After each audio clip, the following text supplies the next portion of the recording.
Today's episode is about mental health. Are you mental? I don't know. Kamu sedang mendengar? Jom Sembang Malaysia. Trigger warning, maybe there's distressing content for anyone yang maybe triggered to PTSD. If this is not for you, anulah. Kasih mute. Ya, kasih mute. Okay, so in Jom Sembang Malaysia, we have always wanted to do a very Malaysian content, and then we want to talk in either English or Bahasa. But then the Bahasa part never happened because it's always been just the two of us, and we think and talk faster in English Correct. than in Bahasa. But we did mention that once we have a Bahasa speaking guest, we will all switch. So this episode is the episode we switch. Okay. Okay, selepas ini, Oh, wow. kalau kamu tak boleh tahan bahasa, sorry lah. But saya rata-rata kamu boleh faham lah. Kita punya bahasa simple saja kan. Okay, saya akan cuba. Sebab saya pun dah lama tak berbicara dalam bahasa Malaysia. Jangan jadi mentor sebab kena Ya, bincang man. bahasa-bahasa. Ya, man. Ya, Ya, man. orang. Okay, so today's topic is mental health. Jadi kami akan berbicara sedikit tentang mental health. Sesuatu yang tidak asing lagi, Okay, Cok. Mental health kalau dalam bahasa tu macam mana? kesihatan mental. Kesihatan mental. Tapi panjang bah kesihatan mental. Tak apa, boleh. Okay, so bukan asing lagi lah kesihatan mental, satu topik yang sudah dibincangkan a few times the last few years. I believe it's even more active. Tapi satu sebab saya bawa ini topik hari ini adalah saya ada seorang kawan, dia mungkin 4 tahun lebih muda dari saya. Okay. 33 gitu. Handsome punya dude. Okay, Wow. handsome guy yang promisable semua tu. Dan satu hari kami terima berita yang dia sudah meninggal. Aduh. Then he's always been a happy lucky going guy. Happy je orang dia. Dan bila kami terima berita, kami tak fikir banyak lah sebab kamu boleh mati COVID ke, dengue ke. You know, there's so Betul, many betul. possibility. Betul. Okay. Tapi during funeral kami belajar yang dia mati sebab dia bunuh diri. Aduh. And it was quite sad lah. Okay. And it make us think about kalau dulu kita fikir mental health, biasanya orang yang sangat stress, ada sesuatu trauma yang berlaku. Right, yeah. Walaupun saya tahu yang sekarang golongan muda pun ada mental health, mungkin lebih lagi sebab keadaan Kemurungan lah. Yang ni depression kan? depression lah, kemurungan lah. Hmm. Okay, so mental health could be depression, tapi dia boleh juga benda yang lain. Biasanya depression lah. Rasa Okay. stres juga satu mental health. Betul juga. Bukan saja depresi. Saya fikir kalau kita tak jaga kesihatan mental, banyak kecenderungan lah untuk mendapat apa? How do you say? Mental health is the overall thing kan? What's the opposite of mental health yang kalau tak healthy tu? Mental healthiness. Actually, mental health is kesihatan mental. Kesihatan tu boleh jadi sakit ataupun tak sakit bah. Okay lah, so kesakitan mental ke? Ya, kesakitan mental lah. Tapi Okay. kedengaran macam salah sikit. Ya, betul. Sakit mental kena masuk tanjung rambutan Betul. begitu. Tapi itu yang paling serius. Kita kena ada awareness yang sakit mental sekarang ada yang level 1, level 2 sebelum masuk tanjung rambutan lah. Okay. Yeah, and I think dalam hidup zaman sekarang ni, everyone has a level of sakit mental lah. Okay. I don't know whether it's fair to say that or not. I also But don't yeah. know. So let me ask a very direct question. At this point of your life, kita rating lah 1 ke 10. Okay. How happy are you? Sekarang, kalau hari inilah, level 1 is paling tidak happy, 10 paling happy lah. Saya kalau hari ini maybe 7. Tapi kalau you tanya saya 3 minggu lepas, maybe saya 4. Okay. Yeah. Okay, I just asking for fun. Sebab Yeah. saya pernah tanya diri saya sendiri. Tahun ni saya mulakan satu mood tracker. Okay. Di mana saya akan track lah tiap-tiap hari mood saya macam mana. Sebab kadang-kadang kita day by day kan, hari berlalu dengan cepat sekali. Kita tidak sedar yang rupanya kita sedih untuk lama. Right, Masa betul. yang lama lah. So bagi saya ingin track tengok berapa. So saya tengok balik beberapa bulan ni sebelum saya datang podcast ni kan. Saya tengok rupanya saya sejak pandemik ada sedikit murung untuk jangka masa yang lebih panjang. Bukan sebelum pandemik atau selepas during? pandemik. Okay. Ya, sebelum saya rasa saya tidak pernah rasa, actually sebelum pandemik saya tak pernah rasa begitu berat. Sebab Okay. itulah saya tak mulakan tracker. Sebab Okay, saya tahu betul. saya macam happy go lucky lah. Tapi semasa Semasa saya kira terlalu pandemik sibuk, tak 3 perasan. tahun lah kan? Ya, tak perasan lah. Saya tak perasan.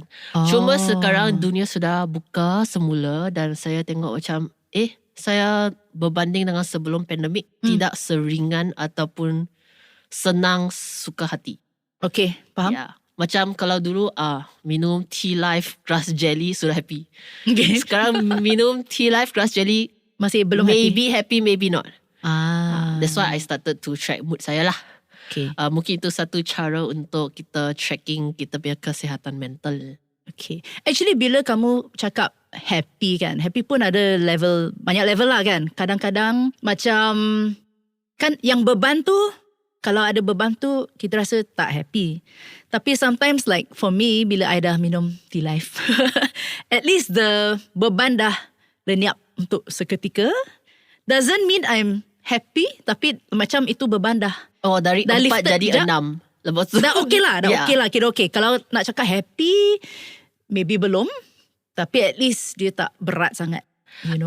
I sangat cemburu kalau orang yang dia orang mungkin level 4 happiness lepas minum dia favorite drinks or makan dia favorite nasi lemak, dia boleh happy sementara mungkin nombor 8 gitu. Sebab bagi saya bila saya low mood, you give me my happiest thing, saya boleh makan tapi the keriangan dia tidak seringan orang yang happy. I see. Okay, saya nak tanyalah. Apakah sebab keberatan itu? Saya rasa bagi saya keberatan itu bukan dari segi stres. Dia satu perasaan yang berat, yang macam susah mau float, susah mau terapung semula. Okay, ada tak sumber ataupun macam mana cakap sebab lah? Like can you pinpoint why, or is it like I don't know why I'm feeling like that? Buat masa sekarang macam belum boleh pinpoint lah. Okay. Dan macam dia tidak boleh pinpoint kenapa tak gembira dan kenapa tak sedih sangat. It's like neutral. But then again, I don't know. I'm not a professional lah. I'm Okay. just sharing based on apa yang saya rasa tahun Okay. ni lah. Yang saya rasa macam ada kurang gembira daripada sebelum ini. Tapi tiada apa yang berlaku yang menyebabkannya. Okay, sebab bila tadi kan saya cakap saya punya level happiness level sebelum ini 3, 4 I kata. Maybe more like 3 lah, right? 3 weeks ago compared to sekarang. Tapi dia agak panjang yang level 3, 4, 3 lah. I wouldn't even say 4 sebab 4 is like almost like okay. Correct. Kan? Yeah. Like 3 sebab I rasa macam kerja tak habis-habis, you know. And for me, I think it was stress of work. And then saya rasa macam saya tak ada time untuk how do you say be all there? Like bila ada satu project Tidak sepenuhnya lah. I fokus. feel like always have to like cabut dari sini masuk kat sana, cabut kat sini, macam dia tak ada rest. And then I always feel like floating. And then dia rasa berat lah because I cannot keep track of things lah. Saya rasa dari kamu kongsikan mungkin kita rasa low atau depresi ada 2 jenis. Okay? Ada yang kerana beban dunia lah, beban kerja, beban deadline, beban Finance. and, Kewangan. terlalu banyak berfikir. Dan mungkin beban ini ataupun rasa depresi jenis ini adalah lebih temporary. Yeah. Okay, lepas beban dah remove, you okay. But ada depresi yang tak ada trigger punya. Dia lebih kurang tak ada trigger dan mungkin itu lebih mendalam. Having said that, kamu punya beban punya depresi yang ringan ni, kalau berlarutan boleh jadi. Betul? Begitulah. Yeah. Ya, Yang tu jadi sakit lah. berlarat lah. Ya, betul. Yeah. So yang itu I think is banyak cerita kita punya bukan enzim, apa nama dia? Hormon. Hormones, everything lah, the system dia dah imbalance lah. Ya, sebab dari segi kalau kita dapat beban dunia kan, mungkin kita tidak ada masa untuk menjaga diri. Makan, minum tak teratur, tidur tak teratur. Jadi emosi terganggu lah. Okay, tapi can depression happen secara, let's say you take care of your health, you take care like you make sure ada break, everything lah. You just like kita punya kesihatan fizikal kan, kita selalu exercise, kita selalu makan healthy. Tapi kadang-kadang you dapat sakit yang yang orang paling marah kan, it's like aku jaga tahu kesihatan aku macam really really well, tapi dapat pun marah. Aku tak saya rasa smoking itu tapi memang dapat pun. berlaku. So kalau depression boleh juga kan macam tu. Saya Walaupun rasa boleh kita jaga. juga. Ya, sebab dia mungkin satu keadaan yang lebih mendalam daripada apa yang kita boleh lihat. Dan apa yang kita boleh Ya. kontrol lah. Saya boleh juga katakan orang yang depresi mungkin orang yang tidak faham mengapa mereka depres. Kalau mereka boleh faham, sudah boleh tackle dan tak depres lagi lah. Maybe. So, saya ada beberapa kawan yang kami cuba bertahun-tahun untuk memahami, tapi kami tidak boleh faham. Okay. Saya sangat mendalam. Dan kalau dia pergi tengok psychiatrist ke apa ke, ada psychiatrist kata, it's actually something very simple. Like, ada Right. seorang kawan, dia memang dia stres kalau keluar rumah sebab dia kena berdepan dengan orang semua tu. Nampak macam biasa, like, why so hard meh? Susah kah macam ni? Tapi bagi dia sebenarnya amat susah. Dia satu trauma lah. Ya, jadi kerana kehidupan memerlukan kita selalu berjumpa dengan orang. Jadi dia sudah di dalam trauma berlanjutan bertahun-tahun. Dan sampai satu tahap, dia tidak mau keluar rumah lagi loh. So dia jadi melarat lah. So sometimes yang susah tu untuk pinpoint apa yang trigger tu lah. Correct. Dan kadang-kadang trigger itu adalah sesuatu yang begitu umum dan biasa sehingga kamu fikir dia bukan trigger. Ya, tak mungkin lah. Ya. Takkan macam tu je macam ni kan. Ya. So bila saya punya kawan lepas bertahun dah, 12 tahun, 15 tahun, dan kita jumpa dia punya trigger ialah itu. Dia tak boleh tidur sebab dia tengah fikir esok dia kena keluar pergi kerja. Ya. Ya, then fikir, then pergi keluar kerja, balik mau rehat, esok fikir lagi kena keluar kerja. So dia mentally sudah penat. Dan saya Emosi fikir sudah penat. dia akan menjadi lebih ketara apabila kita memperkecilkan benda tu. Correct. Like, Sebab tengok, come on lah, get over it, you know. Correct. Yeah. So dia tinggal dengan ibu bapa yang tidak faham. Yeah. Jadi bahawa kenapa kamu selalu lewat pergi kerja? Tapi Yeah. dia lewat sebab dia tengah berdebat dengan diri nak keluar rumah. Yeah. Dan lepas dah lewat, then it all snowball lah. Sudah rosak satu, lagi rosak. So the whole day jadi hari yang Semakin teruk rosak. lah. Yeah. Begitulah. Okay, bercakap pasal kesihatan mental, ada satu lagu yang memang bila kita dengar memang tentang kesihatan mental lah, saya rasa lah, ditulis oleh kawan kita. So mungkin kita akan mainkannya. Hari ni tak ada iklan, kita dengar lagu sedikit sajalah, snippet-snippet, supaya kamu boleh pergi cari lagu sepenuhnya di YouTube dan Spotify. Tuan-puan, terimalah pilu. Suara hatiku melukakan, menyakitkan. Perjalanan seperti penemu tiada arah. Diriku tak lagi seperti dulu. Tak membuaikan jika tak temukan jalan pulang. Akankah aku terus menghilang? Mulut terkunci, bisu tak terdengar. Tetapi hati meratapi pilu. Tempatkan ku di bawah rembulan. Bila tangisan tak pernah kering. Kelelahanku telah terasa. Raut wajah sudah berubah. Setiap langkah tersandung, termerap di akhir gesakan. Malah tak membuaikan, tak temukan jalan pulang. Bagaimana jika ku menghilang? Tiapkah membisu? Dengarkanlah tangisan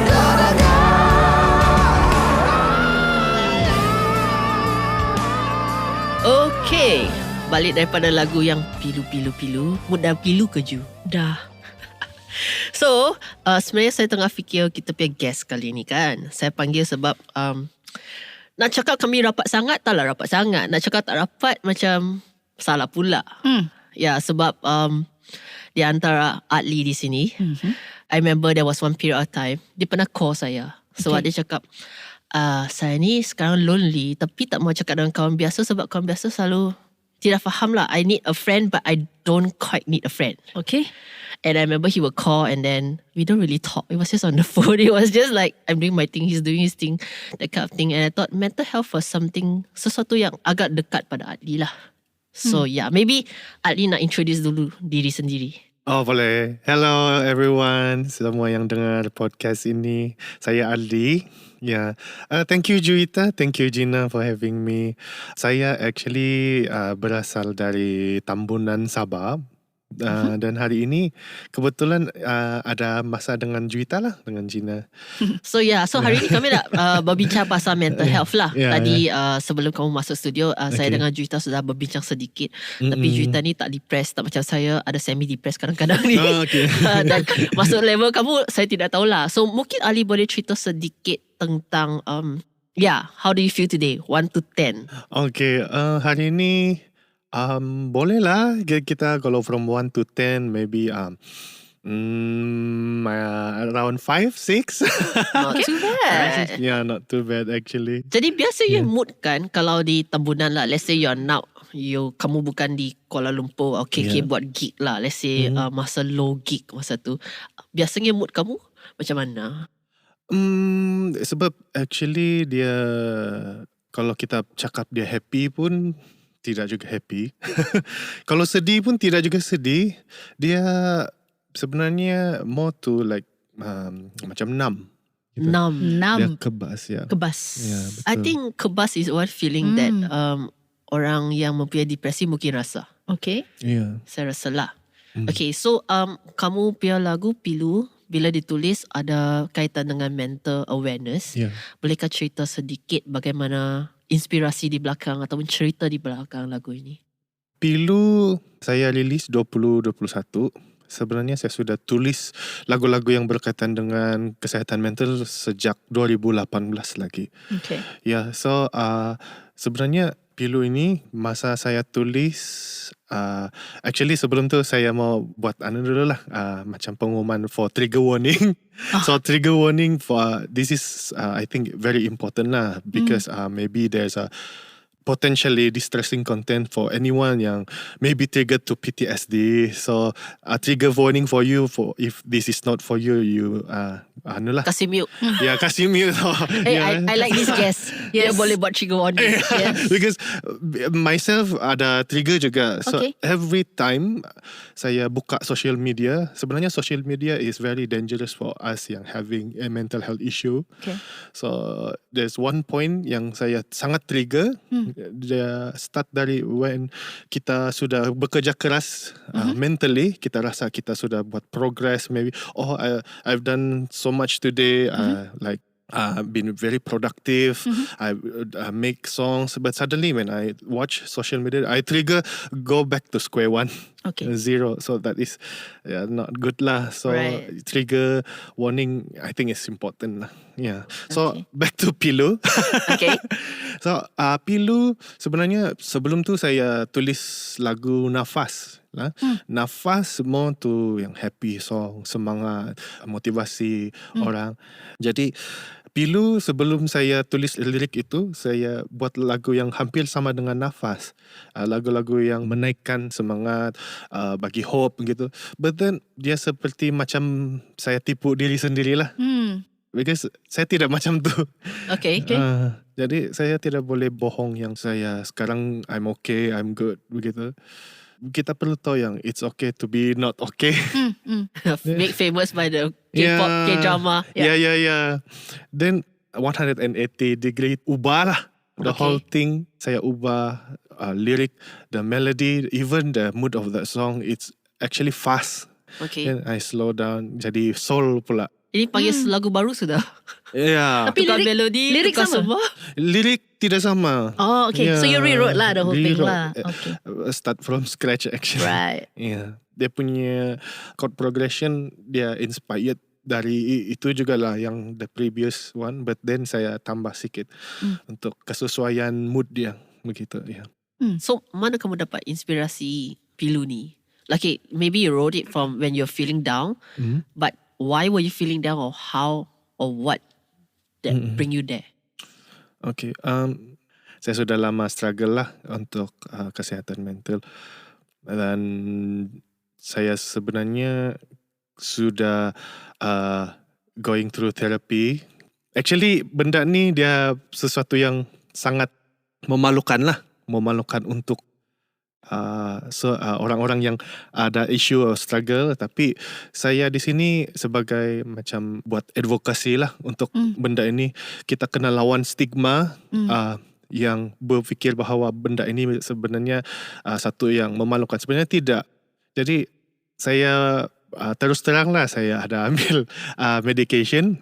Saya jumpa doktor sudah lama dan masa tu saya keep on changing doctors, because when you have mental health issue, you also have trust issue. So you don't trust people can help you. Right. So that's the thing, when you are very depressed, you cannot help yourself, then even your family, you don't trust your family, you don't trust your doctors, expert kan. So that is why ada benda-benda macam ideation, suicidal ideation. So people will tell you that when you try to macam bagi tahu you are having this suicidal ideation, then think of your family, think of people that loves you. Actually, you actually kau fikir dengan tentang dorang, tapi you cannot think straight. So because depression, it's like a thief. So dia macam pencuri, but dia datang secara tiba-tiba, dia curi all your emotions, all your passion. So let's say Juwita, you love singing, and Gina, you love to write kan. Suddenly zero, langsung tidak mau menyanyi, langsung tidak mau pegang pensel, semua hilang. Kalau bilang sedih, tidak juga sedih. Kalau bilang gembira betul, tidak gembira. Dia sangat-sangat kebas. Bila kebas, dia akan jadi pointless. Every time if kita ada bad days, usually kita akan tidur, dan bila kita bangun besok, kita akan bersemangat kan. Kita ada Macam reset. macam reset, fikiran-fikiran positif akan datang. Tapi itu tidak. Masa kita buka mata saja, benda yang sama, kosong. Macam masa tidak berlalu lah. So dia macam ini benda yang sama, pointless and I need to macam berhenti. I need to end this. I want to end everything gitu. Saya macam boleh faham itu perasaan, sebab waktu saya seorang remaja, ada satu period yang saya rasa kebas. Like not moving forward, not moving backward, just floating lah. And I remember that was the first time that I pernah fikir nak sakitkan diri secara fizikal, tapi bukan kerana nak mati. Sebab saya mau rasa sesuatu, dan sakit itu, sakit fizikal yang kamu boleh rasa. Sebab kamu punya hati semua sudah tak ada rasa mah. So physical is something, kalau kamu sakitkan diri, kamu boleh rasa itu sakit, dan fizikal boleh rasa, saya masih hidup lagi. Dan that was, I think there was satu period of time, I think mungkin satu kali saja saya pernah ambil pisau, potong sedikit. Sakit, ada rasa. Dia macam, not that I'm happy about hurting myself, I'm happy that I felt something. Yes. And from that episode on, I realised that mungkin ini satu pengalaman yang saya boleh resonate dengan orang yang rasa terlalu stres. Okay, balik kepada Ali kan. Ada satu, tadi kamu cakap jumpa doktor. Saya selalu curious, doktor dengan kamu sampai buat apa? So basically ada dua jenis doktor ataupun expert dalam mental health punya bahagian lah. Satu is psychiatrist and satu is psychotherapist. Okay. So psychiatrist more to, dia bantu dari segi biological lah, ubat-ubatan. So basically dia akan diagnose, tapi dia tidak akan provide psychological treatment or psychological aid kan. Dia tidak akan. So dia jaga badan lah. So Jaga something like that lah. Chemical like that lah. dia macam saya sakit perut. Okay, saya bagi kau begini, jangan makan benda-benda pedas, jangan makan begini. Begitulah. Dia tidak deep sangat. That Dia means very fast lah you punya. not that fast lah. dia ada juga bagi a bit of macam basic psychotherapy, macam kita panggil CBT, cognitive behavioral therapy. Ada dua sebenarnya, DBT and CBT. So saya CBT, the psychiatrist, dia usually bagi basic CBT lah, but I don't think it's working or effective. So when you say CBT, that means apa? Dia tanya soalan ke? Yes, Dia- intervention. Yeah, tanya soalan. Okay. So- To help you to process, is it? Or macam mana? Yeah, usually they're more to listening. Okay. They're more to listening than advising. Okay, so dia Okay. bagi chance untuk meluahkan and then also to know macam mana nak bagi ubat lah. Yeah, Is it? dia akan tanya open question. Okay. Open question like, yeah, like Gina, yang how do you feel today? What do you think of this? What do you think of again? Not specifically, just to let you be free to talk lah. Yeah, so that Okay. is CBT. Okay. Okay, the second time your doctor? Okay, now Psychotherapy, right? The Yeah. psychotherapy, basically they are trained psychologists but not trained physicists lah. They cannot diagnose, they cannot prescribe you with medication. Oh, dia tak bagi ubat lah. Yeah, but they will macam give you counselling lah, but not counselling. It's different. CBT. They will ask the doctors or the psychiatrists the diagnose first. I see. Okay. They will ask you if you have taken your medicine. If you are stable, then they will continue the therapy session. If you are not stable, they will stop. Okay. They will send you home? They will tell you to take your medicine and keep with your closest friend, your family. Right. If anything, you just call the emergency number. Yeah. If Okay, anything okay. happen. Yeah. It's quite interesting because when I had a friend that we kind of find that a bit depressed, Mm. nak suruh dia jumpa doktor, dia macam sudah takut because there's no idea of what they gonna do. Yeah. So the fact that Ali shared that, okay, this is what is going to be done, then I find those who needs that courage to go out and seek for help should seek for help lah. Okay, but I have a question kan. At which stage yang kamu tahu yang saya nak actually want to see a doctor or a therapist or to even start to think about I need to talk to somebody? Actually, saya sendiri tidak mau jumpa doktor. Saya tidak tahu stage saya yang sudah teruk. Okay. Jadi saya fikir mula-mula ini akan berlalu macam biasalah, macam saya begitu. It's just a feeling that will pass. But then tidak pandai hilang-hilang. Okay. Then I start self-loathing. I start macam hating myself. I keep talk negativity kan. Then I went to my mother, cakap yang buruk-buruk saja pasal saya. Saya ni begini-gini, saya tidak boleh buat. I don't want to say that things because it might trigger me. Okay. So then my mom actually dia pun ada anxiety. Thankfully dia faham pasal benda ni. Then dia bagi tahu saya, kamu jumpa doktor saya gitu, my psychiatrist in Queen. I said, I'm fine. Saya okay. Gitu. Saya bukan begitu. Saya tidak boleh makan. If I eat macam begini kan, makanan begini, saya bukan diri saya lagi begitu. Right. Yeah, because it's not yourself lah begitu orang cakap. Then betul apa yang Gina cakap, sebab most yang people yang ada masalah mental, dorang akan takut. Begitu takut stigma, dorang tidak dapat terima yang dorang sudah ada masalah begitulah, ada isu begitu. Dan kedua, dorang rasa benda sakit itu tidak boleh kena bantu sudah. Dia macam itulah the end dia. I see. Sebab itu the only thing yang boleh bantu dorang is of course ending their life lah. Jadi bila masa saya, point saya sudah start social withdrawal, saya tidak mau makan, saya start berkurung di bilik. Then my family start to concern lah. Then I keep saying yang macam, not directly yang macam suicidal, but I keep saying macam bolehkah kalau saya just tidur, tidur tidak bangun-bangun lagi. So that is the macam signal for my mother yang I need to take you. Tapi actually saya tidak mau pergi. Saya tidak mau pergi. Dan my mother pun macam menangis dah. Dia menangis. Then but I don't feel sad. I don't feel guilty. I just watch her crying. And what's wrong with you? But she is crying. Nah, you need to get help. Bilang. but I don't feel anything. Right. Then I don't know, I have the macam urge yang pergi jumpa doktor sendiri. Tiba-tiba saya rasa because sudah teruk, saya tidak boleh tahan. Okay. So at least I try. So Okay.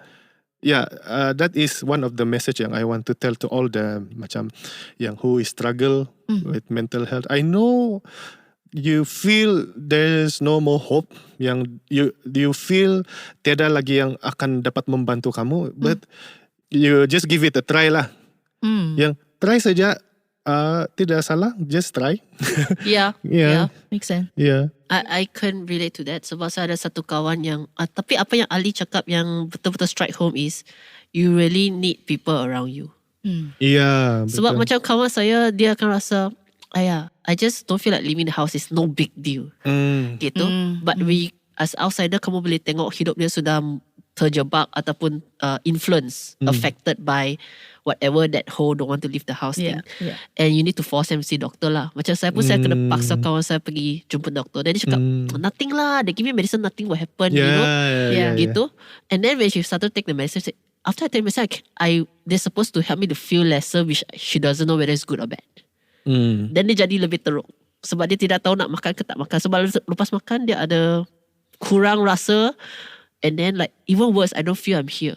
Yes, betul. Gitu kita panggil apa? Ada satu benda yang kita panggil benda itu sebenarnya dia sedang medicine tu sedang adjust dengan badan kita, dengan kita punya Fikiran. kimia di otak.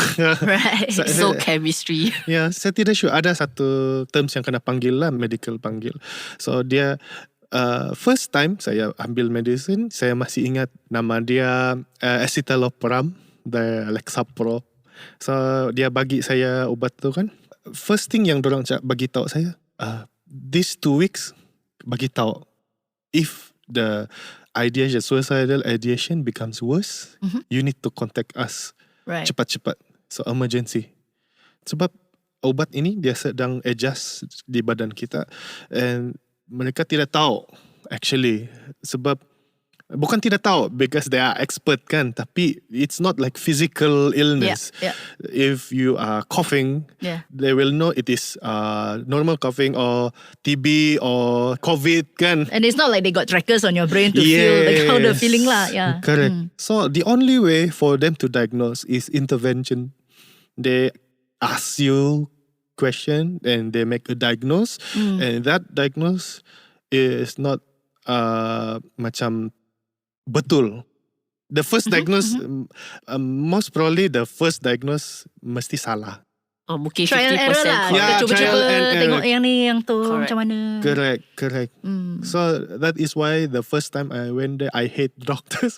I hate the psychiatrist because the medicine they gave me makin buat saya teruk. Like Gina said, I feel nothing. I feel macam yang dumb. I feel Okay. dumb.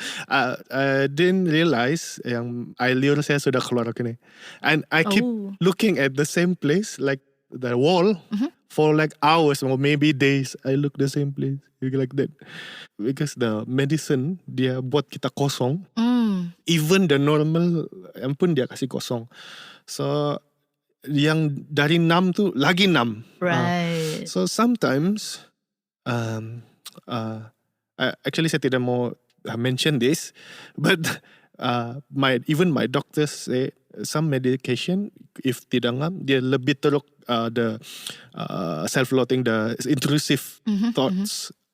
So that is why they will ask for your contact number. So they will probably ask your friends. Who is your closest friend? Can I have her contact number? Right. And who is your closest family? So ini emergency. Sebab ada orang jaga kamu lah. Yeah. Yes, what they call it, crisis management. Right, Yes, okay, crisis okay. management. So they do this management kan, the psychiatrist. So they contact all the families to jaga begitu. So my experience masa ambil Lexapro tu, my tangan saya tremor, then I start to vomit. Oh wow. Yeah. Suddenly, so I need to change medicine lah. So it's either they change the medicine or they apa tu, raise Adjust the dosage. adjust the dosage. Yes. But for my case, they change. The medicine lah. Change. Then they change to sertraline. It's even worse.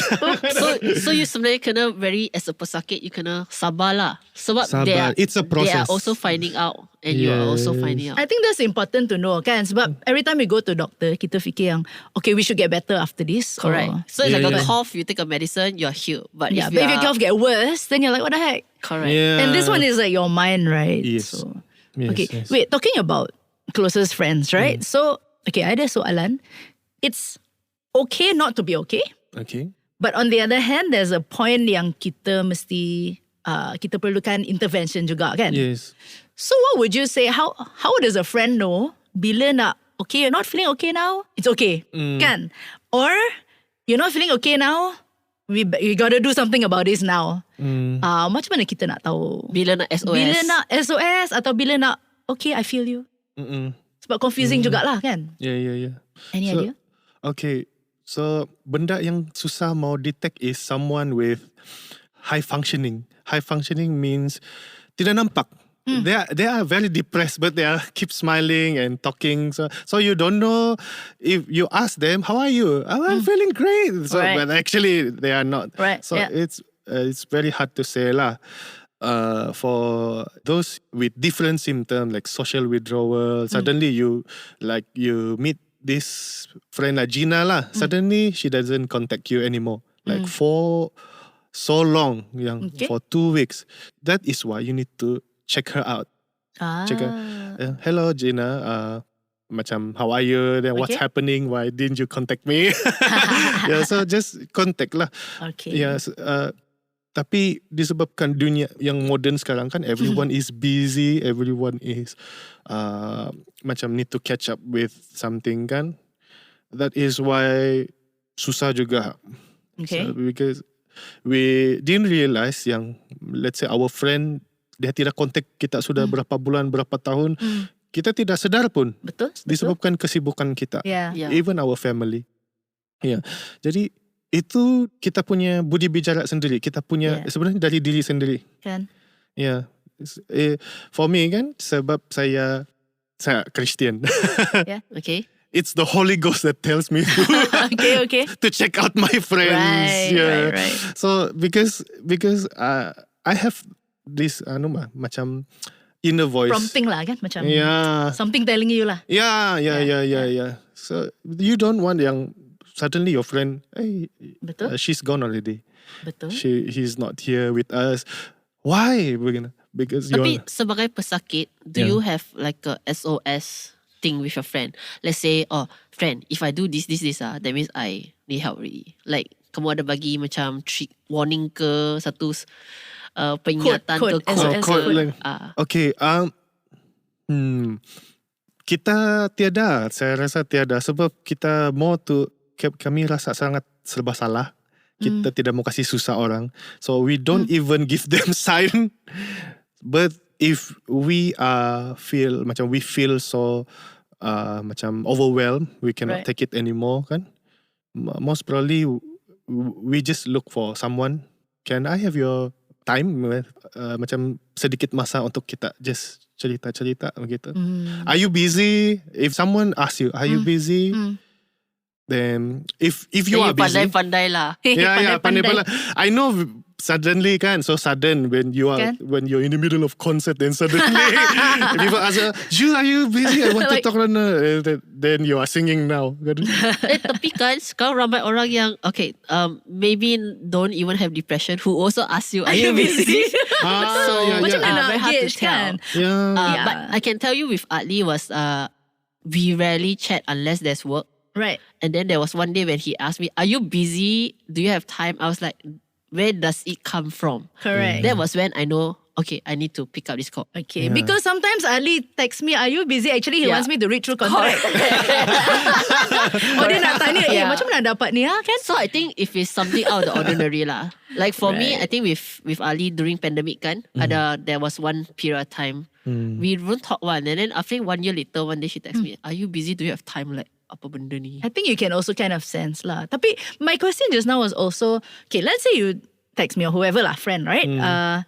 Oh, I'm feeling very low today. Like, and I remind myself, because sometimes, right, the temptation is to, what's the word? What? Toxic positivity, Yeah, toxic kan? It's like, positivity. it's okay lah, you'll feel better Yeah. tomorrow, or just try this, whatever, or order your favorite meal and you'll be fine. Yeah. So I'm telling myself it's okay to be not okay. Kan? Tapi it's like, at what point do I realize yang it's this not okay has been going too long, or yeah, then how do I know when to intervene or to help lah? So it's not about I haven't talked to you, but I already know you are not okay. But then it's okay to be not okay ba. So macam mana I tahu yang Oh, you are the This- friend or the Friend. The friend. How do we support, let's say you lah, yeah. Okay, or what you hope your friends would do, you know? I just wish my friend could just spend time lah. Spend time. Okay. Just short one is enough. Yeah. Mm. But then I know they are all busy. All my friends sometimes doesn't have macam time to chit chat kan, time to talk. But for everyone out there yang who is currently having macam suicidal and you are trying to reaching out to your friends but your friends cannot be reached kan because of maybe busy kan something. You have this helpline, the Okay. Befrienders. You have Befrienders. You have Mia Sa also. Actually, there's many macam suicidal helpline. So it is very helpful. So during times yang I need to call someone kan, Right. but everyone is occupied kan, they cannot macam tiada masa begitu. So I just call Befrienders. I just call the Mia Sa people. Okay, so kalau saya dengar dengan betul, what you're saying is actually when somebody talks to you, kalau even every day lah kan, Yeah. like okay, this is what I'm feeling. That's enough to just listen kan. Actually, the Yes. intervention thing is Yes. quite rare lah. So the Yeah. intervention thing is Yang- actually listening. Yes, unless like your mother's thing yang dia buat, that is like that at that one point like Yes. really have to bring you to the Yes. doctor or something. Tapi Yeah. kalau luar daripada tu, it's just being available lah. And that's enough. Yes, being available. That's it. And one thing, because people asking how to be a good friend with people with mental problem kan. Okay, one important thing that I learned past years, because before this I'm not aware with the types of mental disorders, but I just know depression, I just know anxiety, but there's actually a lot of it. Dah expert ni dah.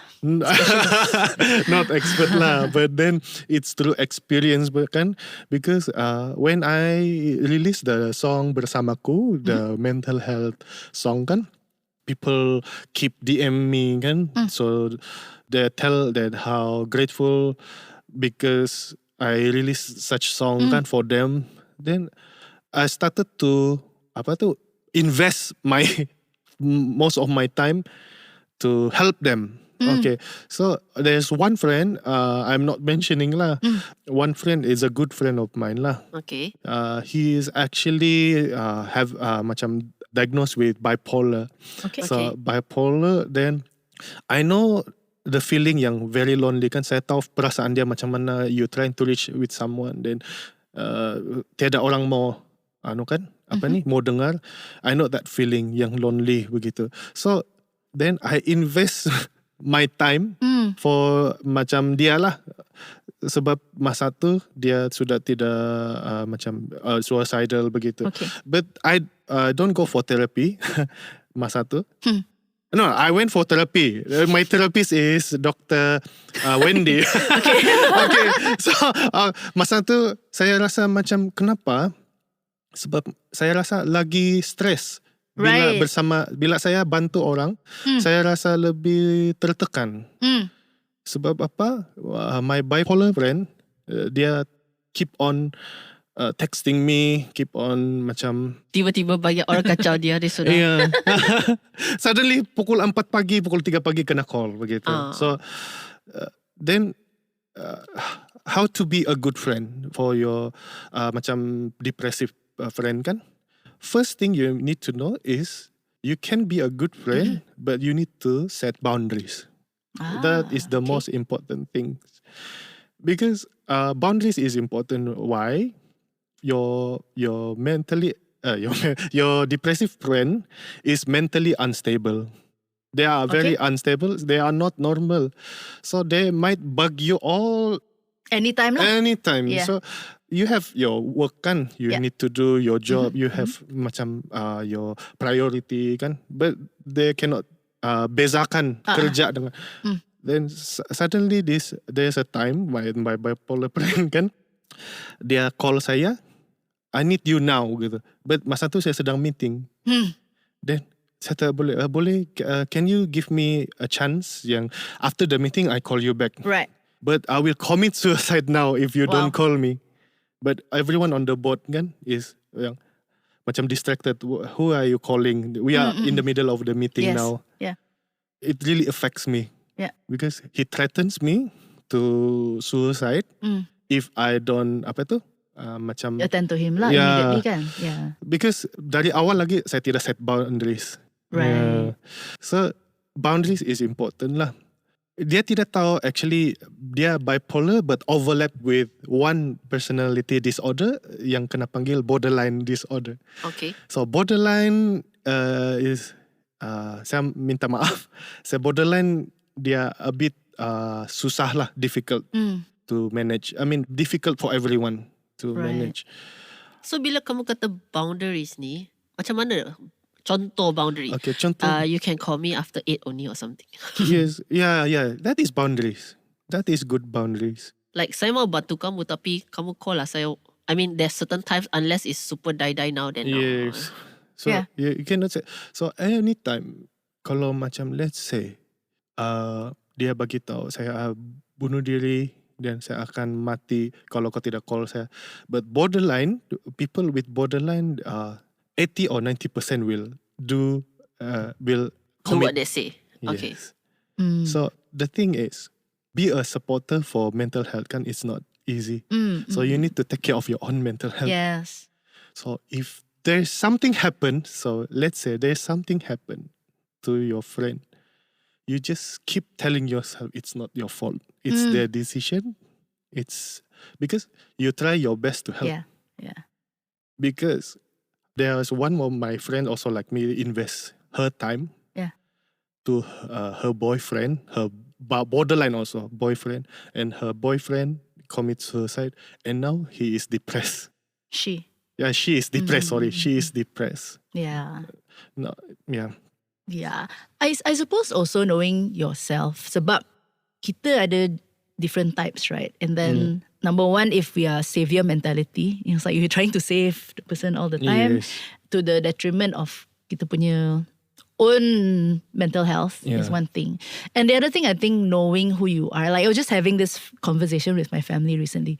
Kalau saya, dulu I ingat nak study psychology. You know, as in become a clinical psychologist. Then my mother told me, cannot. You will take all the problems home with you, and then you also will get depressed. At that point, I'm like, hey, you don't know me lah what you talking. Tapi sekarang bila I reflect, it's true. Sebab bila my friends tell me their problems, I angkat dia punya beban balik rumah. Yes. Kan? Tapi ada orang yang dia boleh, okay habis, minum kopi, out of the door, I'm not carrying your burden Yes. anymore. Memang ada macam yang boleh macam tu kan. Yeah. I don't know, maybe it's a skill, but also knowing lah kita punya makeup lah, our psychological makeup, our emotional makeup. True, true. Trying to be there, but also taking care lah kita Yeah, punya betul. kesihatan mental sendiri kan. Even my therapist, they like that kan? Therapist, they're out of the door, tidak boleh sudah contact. Only during that time, that hours.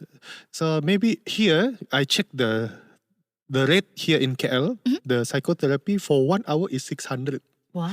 600. So you only have 1 hour for him, then for him or her, the psychotherapist. Yeah.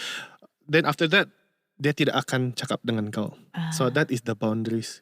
Right. She or he will not give you his number, Okay. his personal number. Yelah, klinik je lah. So professional relationship. Yeah. But then the therapists also need therapy. So they will look for other therapists Right. to get therapy because they are human. Yes, sure, Yeah. sure. Oh, cool. I like how this episode dari bahasa jadi English, English jadi bahasa jadi English. Yeah, Kita so orang Malaysia kan. mungkin kami dah wrap up lah. Ada apa-apa last words that you want to share with the audience? Audience pula, listeners. Listeners. Okay, every radio interview, every podcast kan, saya selalu bagi tahu dengan listeners yang dengar berkaitan dengan isu-isu mental health. Any one of you yang struggling now, you may feel hopeless kan, you may feel yang tiada lagi yang dapat tolong saya begitu. But just remember yang things will pass lah. Dia akan hilang. I know cakap begini dia tidak akan membantu. Dia macam it's not gonna. You may think it's not gonna happen, but it's going to happen. Dia akan datang what you call there are lights at the end of the tunnel. Right. So, and I urge anyone yang ada masalah seperti saya to get help. To get help.